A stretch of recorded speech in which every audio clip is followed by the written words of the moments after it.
can't buy. It resides between my eyes. Walked through the fire, came out better on the other side. See, life's like a beach if you find the sand. And right now, I feel like 100 grand. You are listening to Inspired Insider with your host, Dr. Jeremy Wise. Dr. Jeremy Wise here. I'm founder of InspiredInsider.com, where I talk with inspirational entrepreneurs and leaders like the founders of P90X, Baby Einstein, Atari, and many more, and how they overcome big challenges in life and business.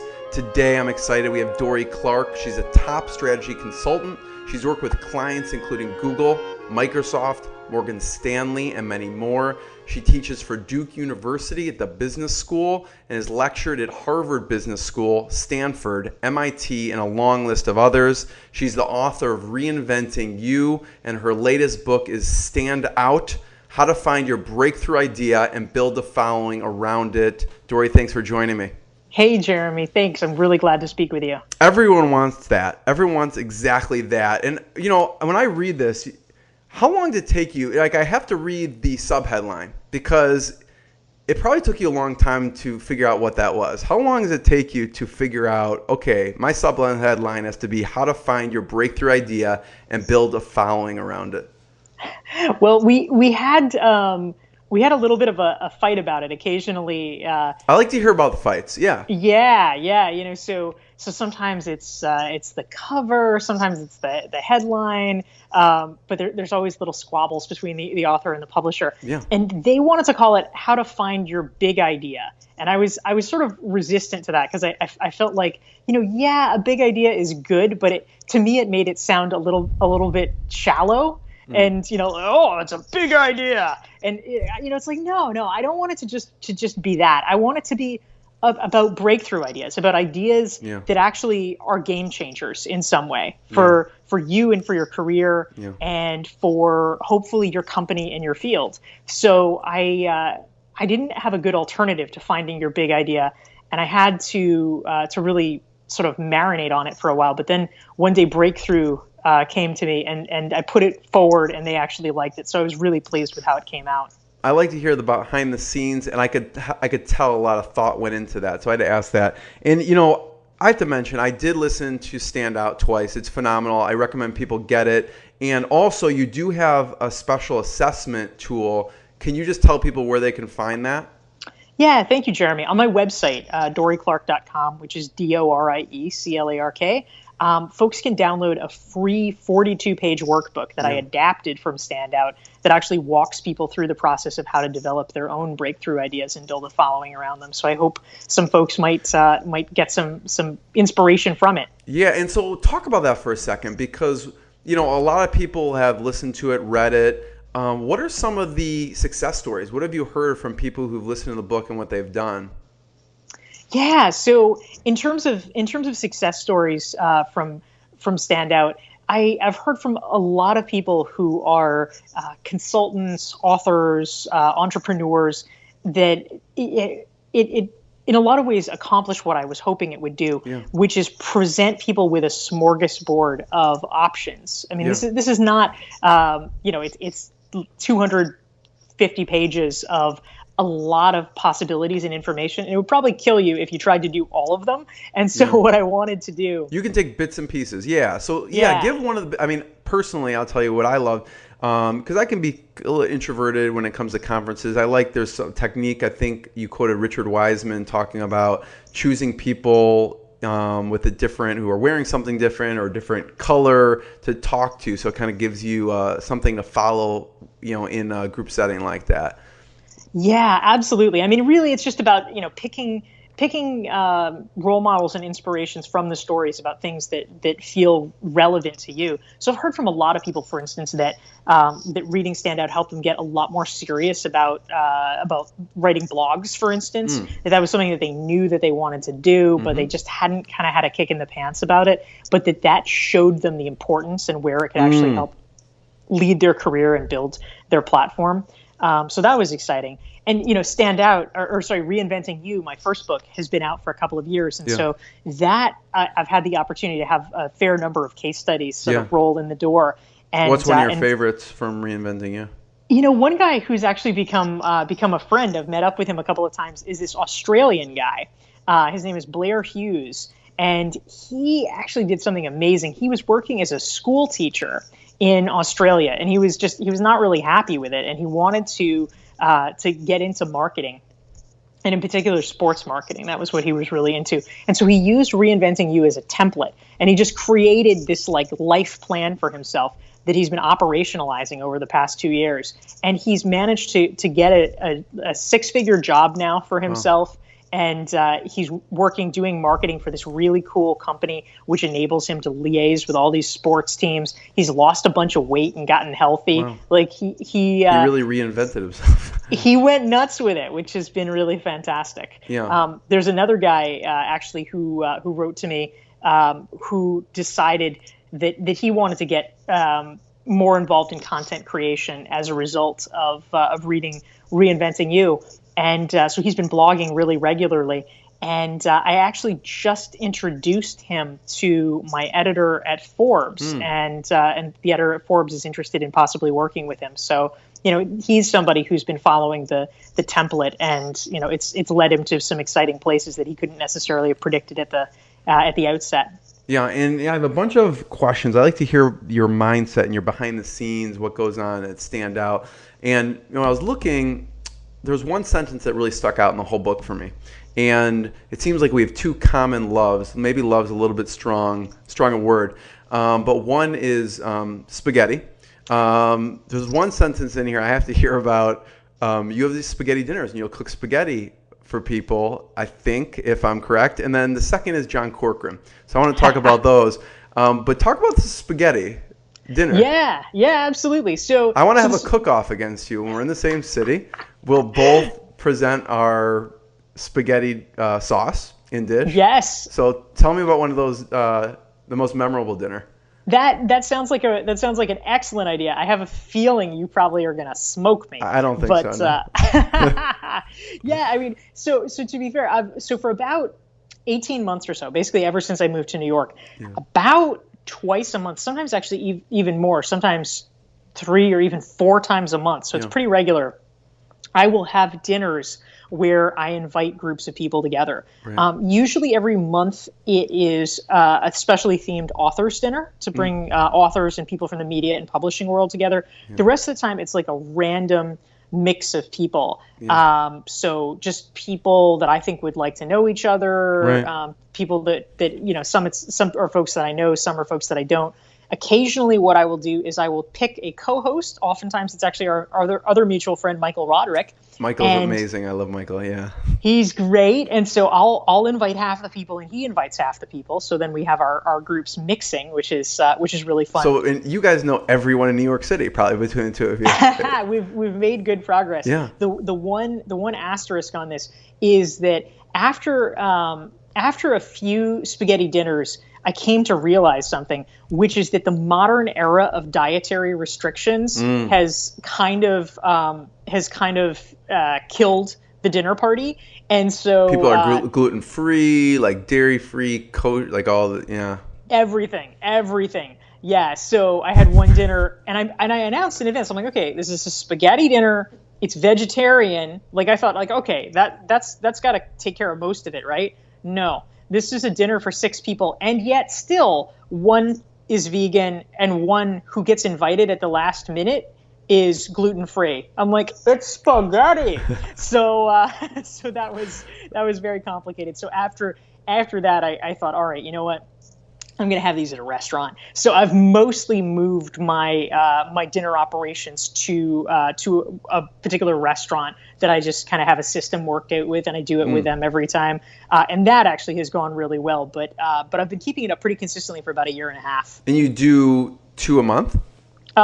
Usually it's an average of 2 a month, but if I'm going to be traveling a lot the next month, I will actually double up. And so sometimes really? I've done it as often as like every week. Yeah. So what's been one of the most memorable dinners that you had? Oh, there are some really fun ones. I mean, gosh, I had one dinner earlier in the year. It was in the winter. It was still cold. Maybe it was February or March, something like that. And it was just a really fun group of interesting people. Probably probably some of them that you know. James Altucher and his wife Claudia were there, and A.J. Jacobs, who wrote the Year of Living Biblically. He was one of the people who was nice enough to blurb Stand Out, actually. A friend of mine who was a producer at MSNBC, and that worked really well because the MSNBC producer hadn't heard about AJ's world's largest family reunion he was doing, and so he found out about that, and he's like, "Oh, good, we'll cover that." And so AJ was able to get really some cool coverage stuff, out of that. Derek Halpern, who does a lot of online marketing, was there. Just a neat mix of people. Very cool. And so John Corcoran. So what made you decide to include him in the book? Oh, John. I think I called him. I didn't want to get his head too big, but I go, John, just so you know, I just listened to Stand Out, and I think you're in half the book. Yeah, John is a great case study. I mean, he's somebody, and he will share these stories on his email list, which is very fun. He's a great writer, of course, so his messages are always very engaging, and he talks a lot about the things that he's done in the past couple of years. But I met John in January of 2013, which is actually kind of like the point where he sort of, I think, dates his personal transformation, quote unquote, too, where he decided to sort of get serious about learning about marketing and, creating his own business and things like that. But really just at the beginning of the year, right after the new year, I was at NMX, the New Media Expo in Las Vegas, and I went and John introduced himself to me. And, he seemed like a nice guy. He seemed friendly. And he'd clearly done his homework. Like, he knew who I was. He had certain things to talk about with me. He had been a volunteer on a campaign that I had worked on. So, we were able to have a good conversation. And so he invited me to be a guest on his podcast. So I said, sure. So that was a good method for our staying in touch, and it gave us an excuse to kind of connect further because my book was coming out. So I appreciated that. And so I liked him. He seemed like a nice guy. And so I tried to be helpful to him after that, doing a couple of posts with him with Forbes and then introducing him to my editor at Forbes. So we just continued the connection. But John, over time, as I got to know him, I really came to realize that he's, somebody who's both very nice and very talented. And in the course of researching Stand Out, one of the things that I wanted to do was, in addition to profiling these kind of, high profile, quote unquote, superstars in their industry. Cialdini, Seth Godin, you mentioned, David Allen, Dan Pink, things like that. You want to have a balance in your book between, what the sort of super famous people are doing and what the more quote unquote regular people are doing, because as I have discovered, people relate need to it. People need to feel like it's attainable. And so John was somebody who I thought was a very relatable character. He was a guy at the point when I interviewed him. That was like January of 2014. So he had basically spent about a year at that point building his business and had hit on a pretty good strategy for himself. And especially because Dan Pink was one of the celebrities that I interviewed for the book, I thought it was a nice counterpoint because here's a guy, a regular guy who really wants to meet Dan Pink. And so how do you do it? I think a lot of people are in that situation. Like, I wish I could connect with that person, but I don't know how. And John was able to solve the problem with aplomb and through his podcast, and I thought, that's great. I'll profile him as kind of one of the strategies that you can use. So I have a couple fun facts about you. I always like to make it a little personal. People get to know Dorie a little bit. And one is you're a vegetarian since 13, so you were ahead of the trend for everyone. And two, I had written down at age 14 you went to a program for exceptionally gifted students. Yes. So tell me about that. Like, what was life like in small town North Carolina? Well, it was. I grew up in this little town called Pinehurst, which some of your listeners will know is a famous golf resort. That's why it sounds familiar. Yes. Yeah. So in some ways, I mean, it was a very small town when I was growing up. It was about 3,000 people. But it was, in other ways, it was this kind of coveted community. Like, if you're a golfer, it's like, oh, Pinehurst, wouldn't that be amazing to be from Pinehurst? But if you're not a golfer, and if you're like myself, if you're this kid that wants to, essentially do what I'm doing now, which is like live in New York City and have dinner parties, Pinehurst was not the place that you wanted to grow up. So I tried to scheme as much as possible to find ways to get out and to extricate myself very quickly. So Dorie, what did you want to be when you grew up at that time? Well, when I was young, what I wanted when I was like, 5 or 7 or whatever, what I wanted to be was a spy. I basically wanted to be James Bond. Yeah, I thought that was awesome. Then as I got a little bit older, I thought I wanted to be a lawyer. Really, exciting. Go from being a spy to being a lawyer. Right. But by the time I was leaving for college, when I was a young teenager, I had come out at that point, and so what I really wanted to be was like a professional gay activist, because I was very opinionated as a teenager, and so most teenagers, Yeah, exactly. So if you're a really opinionated teenager who, believes that you're always right, like what would be better than getting paid to be a professional activist? So that was something that I was grooving on for quite a while. Who'd you look up to? Was there someone that you like, I want to be that? I mean, obviously like the spy thing, the James Bond, the activist thing, was there someone I want to be them? Well, I would read. There was not a lot of information when I was a kid. This is like 20 plus years ago. Right. There was not Will and Grace or Ellen or whatever. I mean, there was not a lot of public discussion about gay issues. Yeah. And so I didn't, until I was already out for a year, I literally didn't know any other gay people, just not at all. And so. The only way that I kind of got information for a while until I went off to college was subscribing to magazines. And so I subscribed to The Advocate and Out. And there was not a lot of resources out there. No, definitely not. No internet, for sure. So you had to have these magazines. And so The Advocate was a news magazine, basically. It was kind of like Newsweek for gay people. And so the people that I actually really looked up to, this is why I wanted to be a professional gay activist, were like the people who was like, the head of the Human Rights Campaign or the head of the National Gay and Lesbian Task Force or whatever. And actually one thing that is really nice for me, it's like a nice sort of closed circle in my life, is it's somebody that I used to read about years ago, all those years ago in the magazines, was this guy named Rich Taffel, who I consider to be really a hero, like a very, very brave person. He was the founder of Log Cabin Republicans, which is the gay Republican organization. And I mean, even now today, they're sort of persona non grata in much of the Republican Party. But you're sort of deliberately setting yourself up there, right? Because a lot of gay people are like, a Republican? Are you joking? And a lot of Republicans are like, really, a gay group? Are you joking? And so you're kind of vilified by everybody. But Rich even Taffel, better. Yeah, exactly. Rich Taffel was the founder of this group, and I feel like he performed such an important function in terms of moving the dialogue forward, just being a useful voice in the debate, even though it kind of put him at personal risk in terms of having a lot of people be mad at him a lot of the time. Yeah. But anyway, all these years later, we met at a conference and we became buddies. Wow. And now he's like one of my best friends. That's amazing. So I really feel happy about that because he's somebody that I've admired for more than 2 decades. Wow. Yeah, thanks for sharing that. What information were you craving then that you wanted to get out to the world? And is it you think it's being communicated now or not?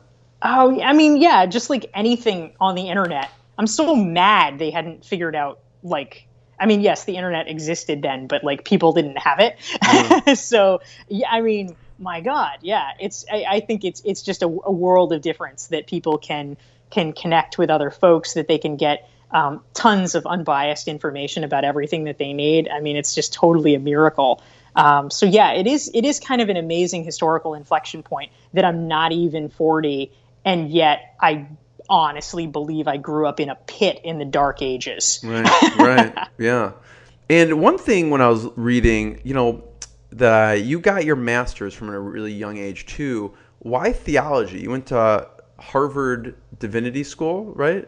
Yeah. So why theology? That was actually an early bonding thing with me and Rich Taffel, as a matter of fact, because he also has a master's degree from Harvard Divinity School. Oh, really? Yeah. So he's actually a legit minister, as a matter of fact. But I did not pursue that route. I took the academic degree.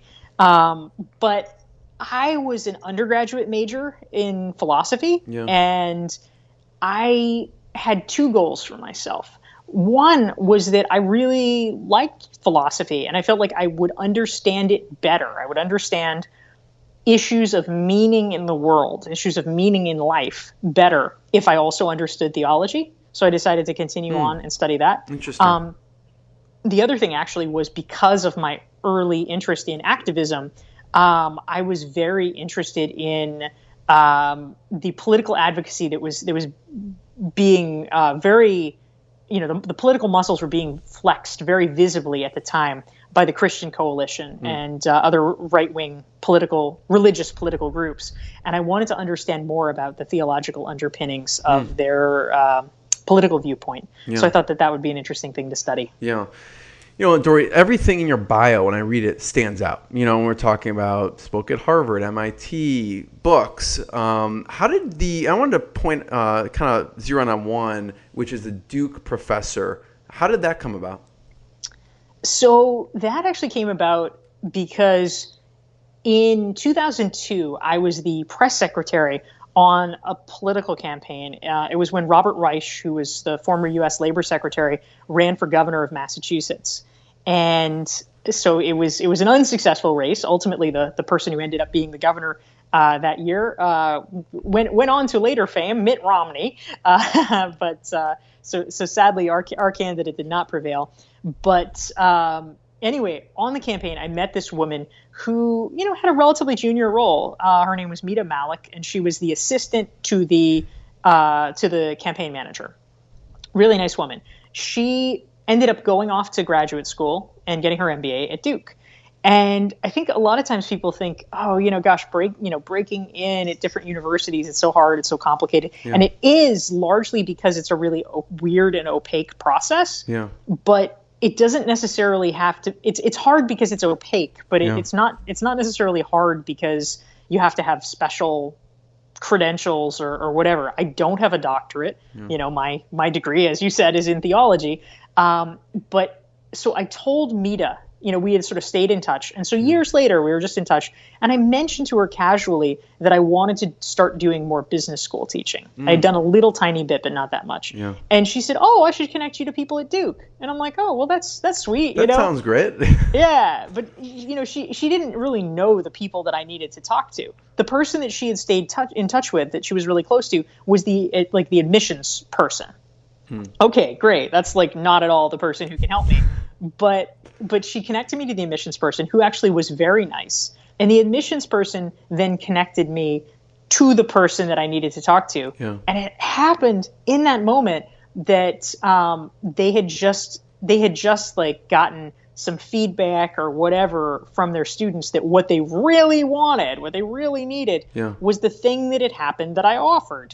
And so they were super excited to talk to me and just kind of jumped on it, which was great. Wow. And so what were you offering? What was your offering at the time?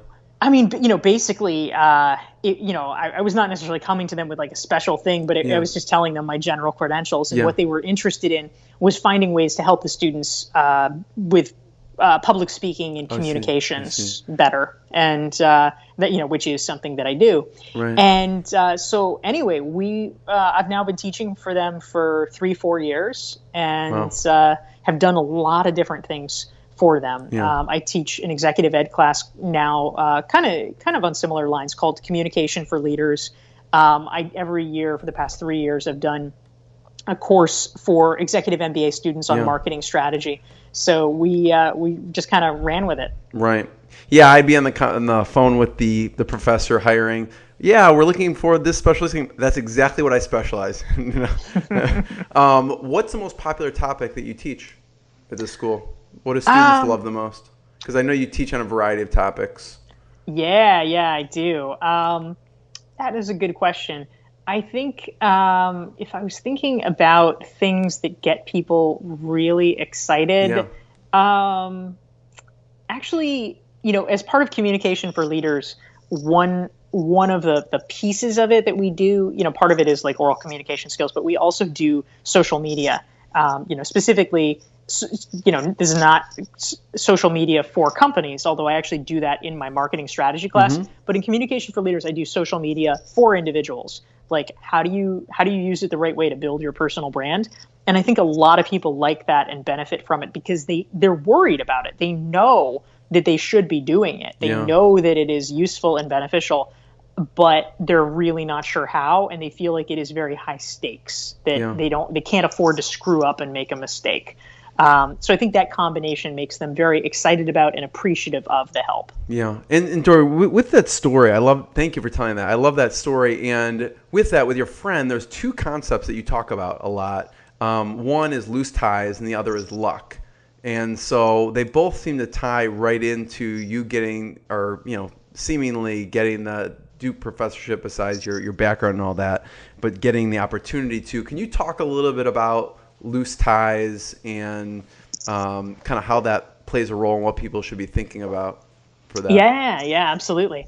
The basic idea, of course, is that we run across people all the time, and when people talk about networking, the thing that gets talked about the most, the sort of sexy part, quote unquote, of networking is meeting new people. But what often gets lost in translation is something that is equally, if not more important, and that is staying in touch with the people that you already know. Otherwise, they just kind of drain out of your life and it's sort of a waste.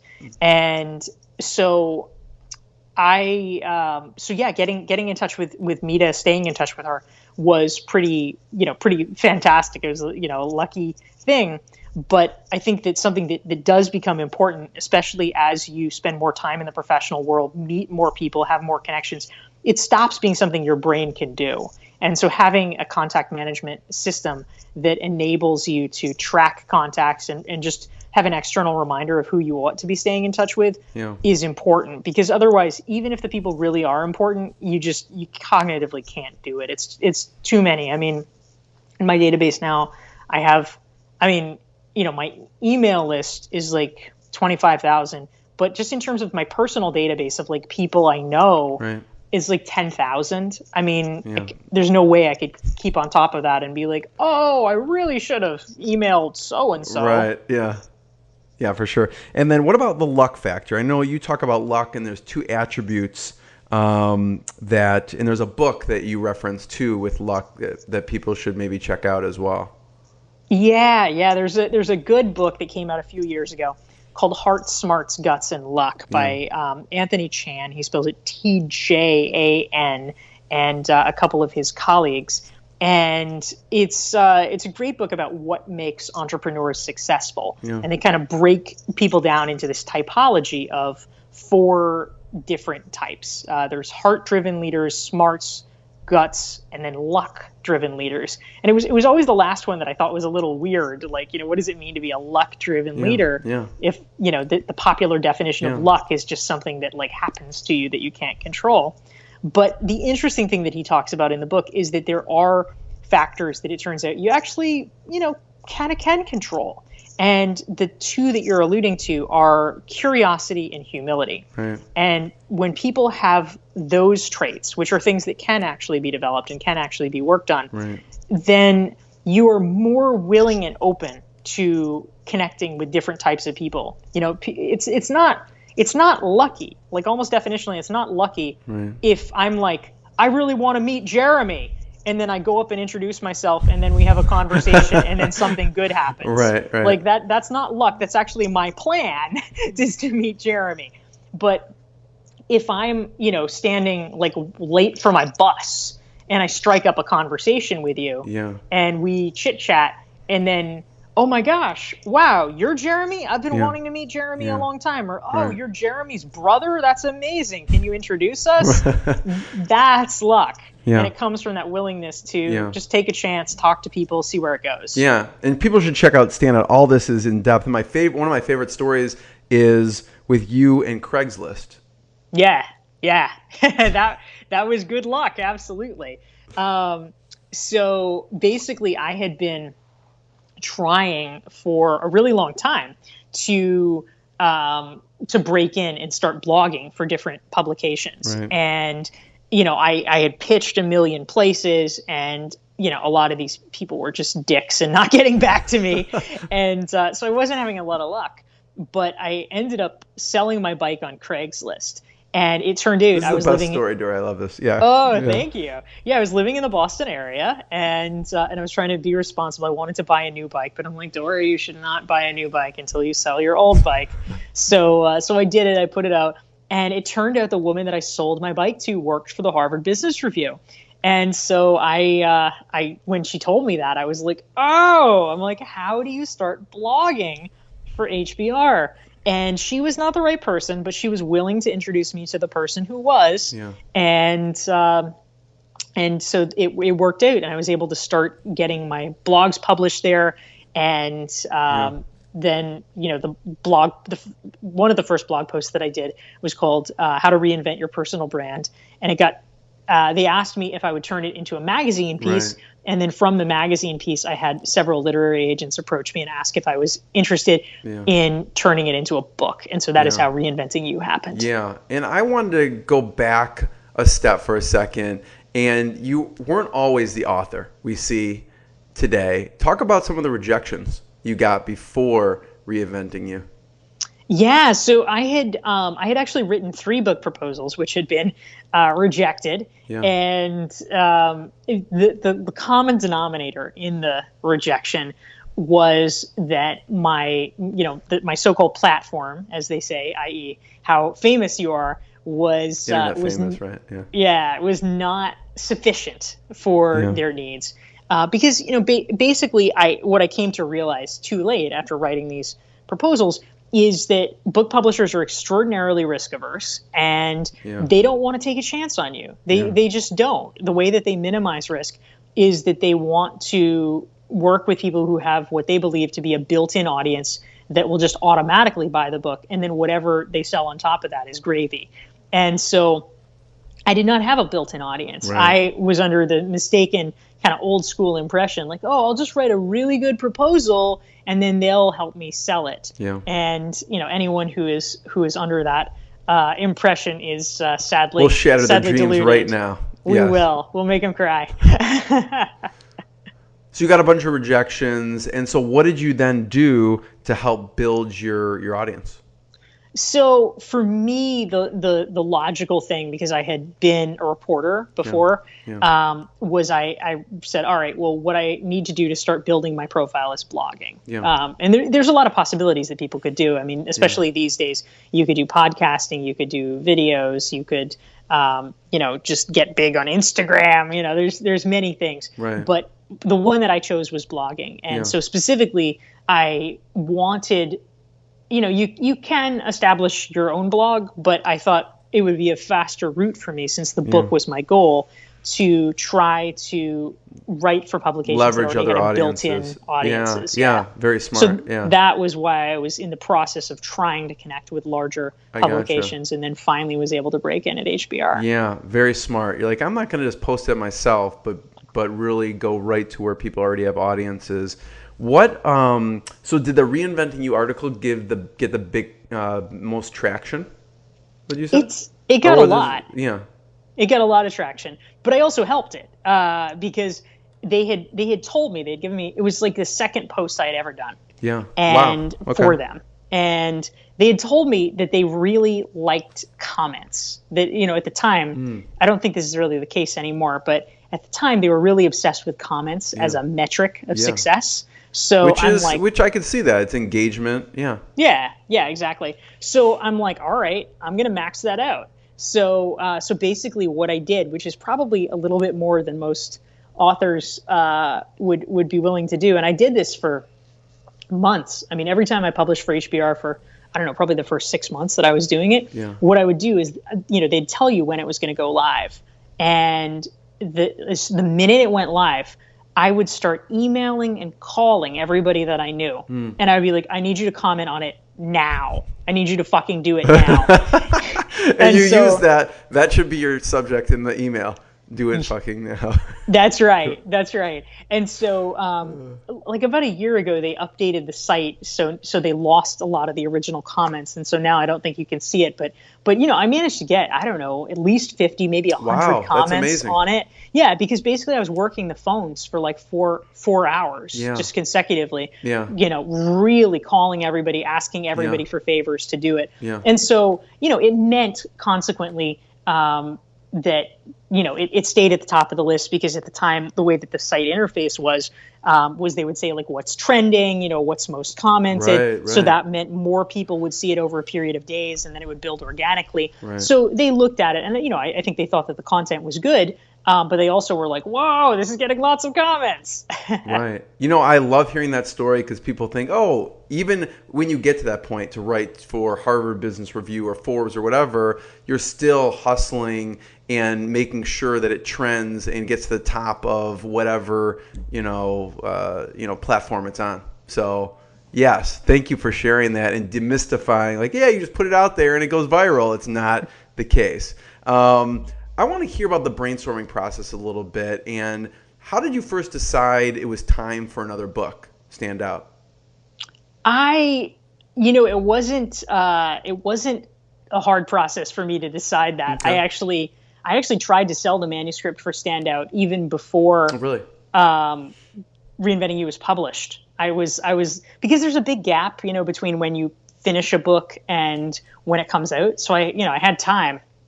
And so I wrote the second proposal, and I wanted to sell it, but no one would buy it because they said, no, we need to see how your first book. They want to wait. Yeah, they all want to wait and see how successful it is, because they're cowardly motherfuckers, and they won't take any chances. So that's just what you're dealing with. What made you decide to do that topic, Stand Out? Because you could write on a slew of topics. I'm sure you've had a slew of successful blog posts that could, turn into articles and then books. Why that one?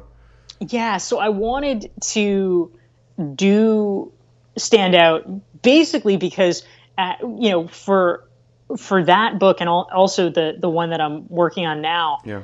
Can you talk about that one, or is that under wraps? Sure. Okay. I essentially wanted to have an official excuse or a rationale for doing research and doing the interviews that I wanted to do, so that I could learn myself. I see. I wanted to solve my own problem. That's perfect. I love it. Yeah. And so for Stand Out, this is a book for people who are very much in my situation. They're professionals who like what they're doing. They like their job or they like their career, but they want to somehow figure out how to get recognized as being among the best in their field. And they need to crack that code. And so I figured, okay, if I talk to people who really are successful, who are among the most successful in their field, I want to figure out their secrets and try to, deconstruct them, and then create a roadmap for people so that they can hopefully follow that in order to get their best ideas recognized as well. Yeah. I like how you include the super famous people, and then I won't call John regular, but, compared to Robert Cialdini at this point, John will probably become that someday. But so who's one of your favorite examples who stood out to you when you were researching Stand Out? And I want to hear one that's in the book, and then one of your favorites, and then also one that maybe didn't make the book, because obviously you can't include everything. What was one that was that's one of the personal favorites?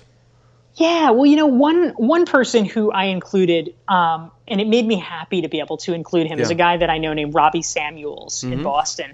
And he was included in the book because he created a group called Socializing for Justice.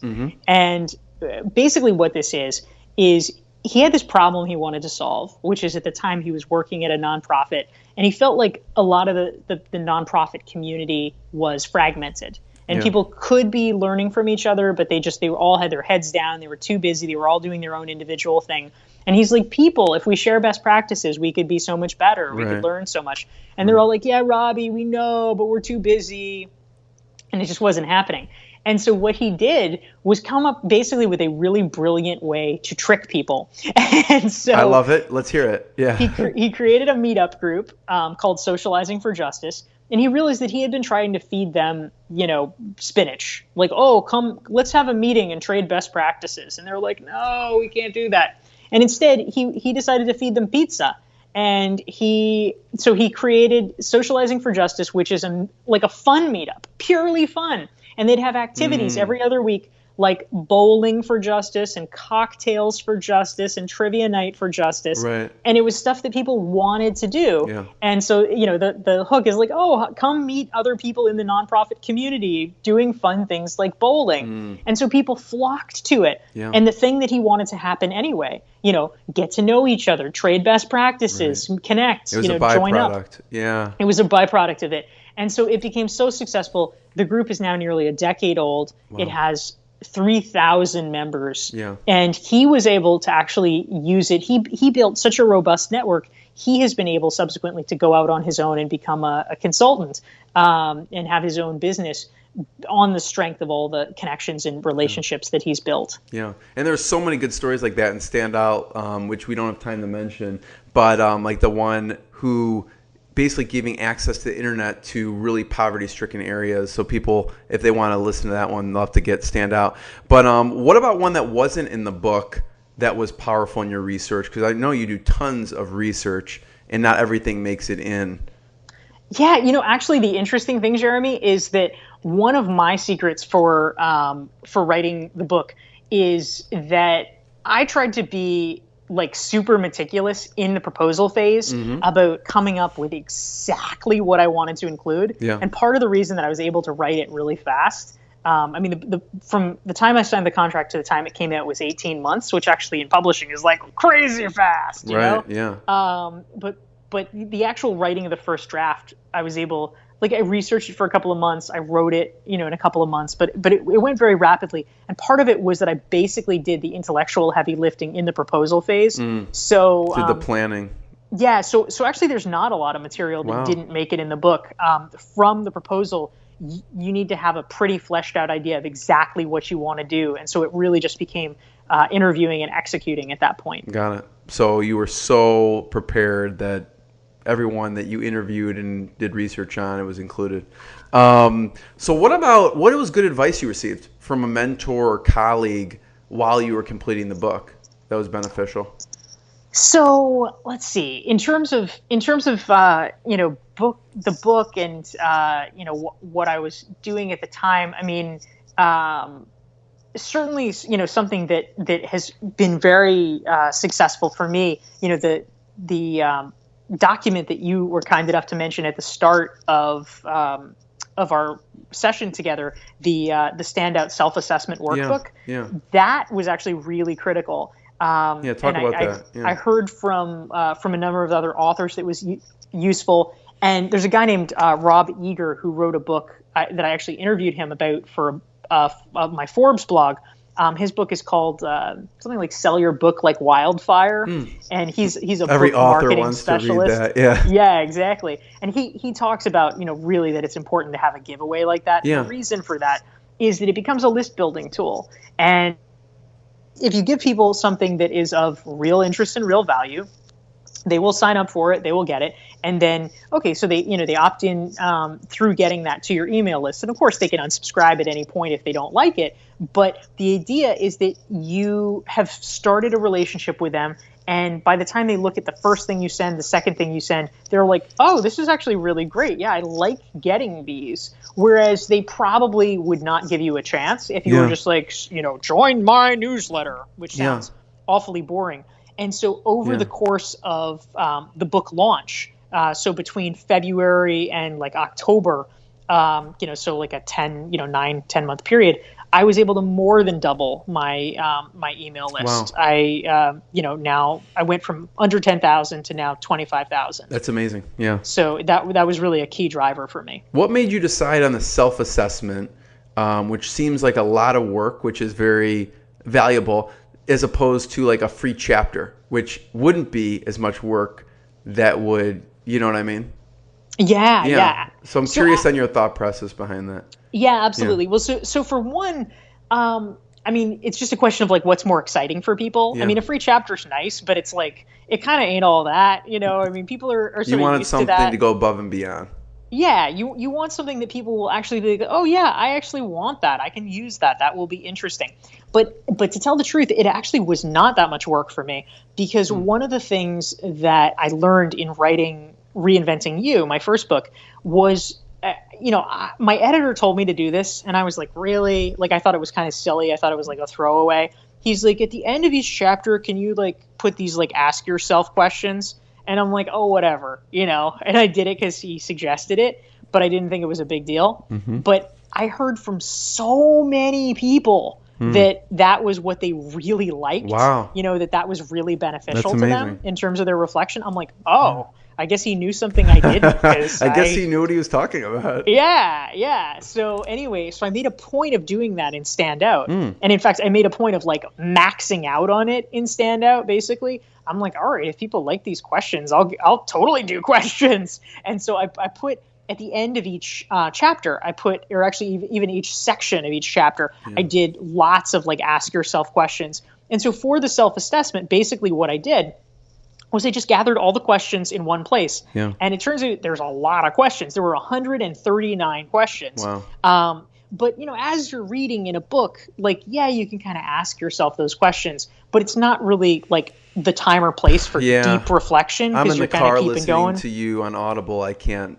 jot down notes. Exactly. Yeah. So what I did for the self-assessment is basically just grab those questions. I grabbed each of them from the end of the chapters, put them together, gave it to my publisher, and I said, can you have a designer make this look really nice? Yeah. And they did. And I made sure that after each question, there was room to write so that people could actually use it like a workbook, that it would be like a really helpful tool. So it's this beautifully designed, helpful workbook, but it didn't require new work. It's stuff adapted from the book, but it's just in a user-friendly format that, people could make that on their own, but it would take them so much time, it just wouldn't be worth it. So downloading it off my website is, hopefully a pretty easy and helpful thing that will enable them to make better use of it. For sure. So, Dorie, who do you consider your mentors? So it's a really good question. I'm a big fan of the, sort of broader definition of mentor. I think something I talk about a lot in Reinventing You is that I think too often people fixate on like one person is like, oh, this. And that's hard. That's a really hard situation because a lot of people don't have like the one person. Right. So I like to think of it as kind of more of a group model. Like, who do I want to learn from on multiple counts? So I definitely have a lot of friends that I turn to for advice about certain things, and also different communities that I'm part of. John and I, for instance, are part of this group. Maybe you are too. I'm not even sure. But it's a group called Joint Venture Mastermind that a guy named Dove Gordon started. Yes. And so just like a listserv trading ideas. That's a form of kind of mutual mentoring. So I think that's really valuable. I have groups that I've started, like here in New York. A friend of mine named Jenny Blake, who's a fellow career author, we decided to start a kind of women's professional group, and have been meeting every other month with that, and that's been really great. So just kind of bringing together a lot of people for interesting ideas. So, and the other question I wanted to ask you is about a lesson you learned from consulting. You consulted with huge companies, Google, Microsoft, Morgan Stanley. What does that client work look like? What's a lesson we should all learn from when you worked with Google or Microsoft or one of those companies? Yeah, well, I think one of the biggest lessons is that it's you're always still selling to individuals, and the process of selling into a big company is, there may be more hurdles just in terms of like the contracting, but fundamentally the process is the same as selling to a local small business owner. It's just a relationship with a person. And so my original connection with Google actually was through a woman that I worked with on a political campaign, and Google needed somebody to help with a certain project that they were working on, and they asked her. And she, we had worked together on a campaign. She knew I could do stuff like that, and she said, "Well, how about Dorie?" And so as a result, I was able to get that early contract, which really made a big difference for my business. Yeah, that's amazing. Dorie, since it's Inspired Insider, I always ask the question, what's been the lowest point in your career, and then on the flip side, what's been the proudest moment? What's been the lowest point, and then how you push through that first? Yeah. So one low point, I guess, maybe the lowest point was actually right before my first book came out. I ended up having this like really terrible breakup with a girlfriend, and I had moved to New York for her / with her, and then we like immediately broke up, and so then I had to move back to Boston, and I missed her a lot, but I was also like incredibly angry at her because she had made things very, very hard and difficult for me. Yeah. And so it was just like this terrible tug of emotions. I felt, really lonely about the end of this relationship. Yeah. And I had to market my book while I was doing it. And that's not the best mindset to be in when you're pushing off one of your huge books. Yeah. Yeah. So I felt like, I couldn't even sleep. I was, kind of such a wreck. So it was very hard because there were things that I needed to do, and it was just really hard emotionally to be able to do them. How do you push through that? This is the real stuff, Dorie, that I love to hear about, because life is happening, and we just talk about business stuff, but someone has a death in the family, they have a breakup, there's stuff going on, illness or something like that, and we are having to kind of just push ahead in business despite all this other stuff going around us. What did you do? How'd you push forward at that time? Yeah, I think that in terms of I don't know that I necessarily had a lot of really great strategies. I thought about seeing a therapist, and then I realized I was too busy. I was literally like, I don't have time to see a therapist. Okay. Yeah. And so therapy is get your mind, you're too busy to get your mind off of what your pain is.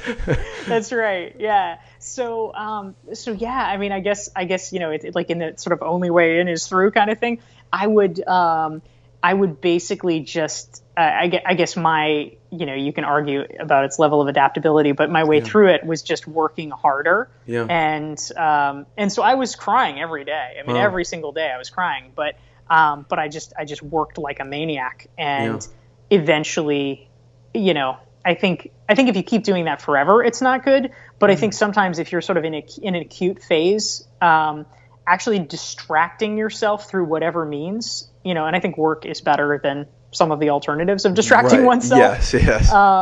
If you can distract yourself long enough, then you're actually in a better position to be able to, sort of recover and be okay. Yeah, because I'm sure someone listening to this or watching this is going through something in their life and trying to push through to whatever they're trying to do.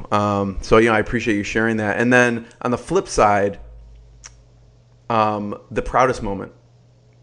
Yeah. So the proudest moment, there's been a lot of really fun things that I feel excited about. Giving my first authors at Google talk was really fun for me. That was really great. That because I had watched plenty of them before, and so getting to do my own was a really nice feeling. Certainly seeing my books, having them out there was really cool. Actually just one that just happened that was pretty neat was Inc. magazine named my book Stand Out the #1 leadership book of 2015. Holy cow. So that was really cool. That's amazing. Congratulations. Yeah, thank you. What about, I was looking on Amazon and I got, Stand Out and Reinventing You on Audible, but I saw Stand Out Networking. Yeah. So is that fairly new, or was that, tell me about that. So it's an ebook. It's a short, like Kindle. 60 page ebook. I released that, mostly because I'm a maniac, but I released it about a month after Stand Out came out. I thought as like, as an experiment. Yeah. There's probably going to be some people that have discovered my work through Stand Out. And so why not create a sort of follow-on product for them? So I that agree. was the idea. I saw it and I'm like, Dorie, genius. There should be Stand Out Networking, Stand Out this. I have written down in my notes, like before I saw that, which is what's the most important context for standing out? And then I saw Stand Out Networking and I'm like, Dorie's a genius. Yeah, that's for sure. There could be a branch of any stand out, avenue. So yeah, I love that. Dorie, this has been hugely valuable. I really appreciate your time. And what final words should we share about Standout that we haven't talked about, and then just tell people where they should check you out and everything? Yeah, thank you so much, Jeremy. I appreciate you taking the time to chat. Yeah. I mean, in terms of Standout, I would say that one of the mantras that I actually really like from it, having interviewed David Allen, the Getting Things Done fame, Yeah. one of the quotes that he said that I feel like is one of the best nuggets from Standout is he said, it doesn't take time to have a great idea, it takes space. And, if we think about this idea, if our goal is to have breakthrough ideas, how do you best do it? Well, it's not like, I need to go into the woods for 6 months and then I'll have a really great idea. Right. It's just finding ways to create mental space in your life so that your brain is free to be able to make connections and have interesting thoughts. Right. And the more we can do that, the more we can leave white space in our days, the more we can say no to pushing ourselves endlessly and ceaselessly, I think the better off we'll be. Yeah. How do you create mental space? Well, because you seem like a push, just go. Yeah, I do a lot of it. So I need your advice on this too. So go ahead. Yeah. Well, actually, one of the things that I'm really excited about is for the last month of the year, for now on, basically, I got back yesterday from San Francisco. Yeah. So I'm not traveling until the end of the year. And I actually am not taking meetings most of December. I have like maybe 1 or 2 days per week that I'm doing it, but I've actually reserved the rest of the time for longer term projects like course development and things like that. Mm-hmm. So just putting in your schedule, make sure it happens. Yeah, exactly. So where should we point people towards? Where should they check out, Dorie? Yeah, thank you. So I would just send them to DorieClark.com, where they can get the DorieClark. You got it. Exactly. They can get the Standout workbook. There's 400 free articles on the site. So I hope people can find some stuff they might like. Fantastic. Dorie, thank you so much. Hugely valuable. Everyone should check out Standout, Reinventing You, DorieClark.com. Really appreciate it, Dorie. Thank you. Hey, thank you, Jeremy. Appreciate it. What I got, you can't buy. It resides between my eyes. Walked through the fire, came out better on the other